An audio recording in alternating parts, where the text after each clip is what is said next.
toi 385 faits recensés.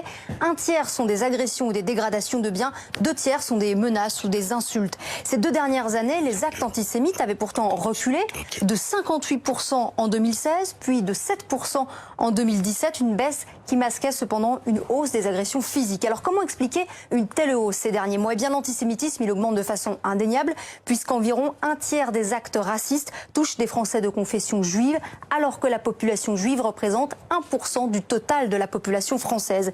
Ce qui peut cependant expliquer que les chiffres varient fortement d'une année à l'autre, c'est qu'en fait le nombre d'actes antisémites se compte en centaines, donc la moindre hausse représente tout de suite un pourcentage important. Céline, ça c'est pour le constat, pour les chiffres. Comment le gouvernement compte-t-il répondre à cette montée de l'antisémitisme? Eh bien, il compte réagir avec plusieurs mesures. Tout d'abord, sur Internet, le gouvernement prépare une modification de la loi pour renforcer la lutte contre la haine sur le net, en mettant notamment la pression sur les opérateurs. Puis dans les écoles, une équipe au ministère de l'Éducation sera dédiée et pourra intervenir auprès des enseignants qui seraient au quotidien confrontés à l'antisémitisme. Enfin, au niveau judiciaire, l'expérimentation d'un réseau d'enquêteurs et de magistrats spécifiquement formés à la lutte contre les actes haineux.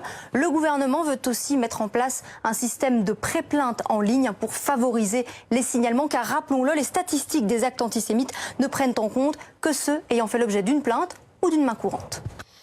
2 nouvelles évacuations préventives d'ampleur à Marseille. Les immeubles du 61 au 97 de la rue d'Aubagne sont vidés de leurs occupants à la demande des experts. Le bilan de l'effondrement de lundi est pour le moment de 7 victimes.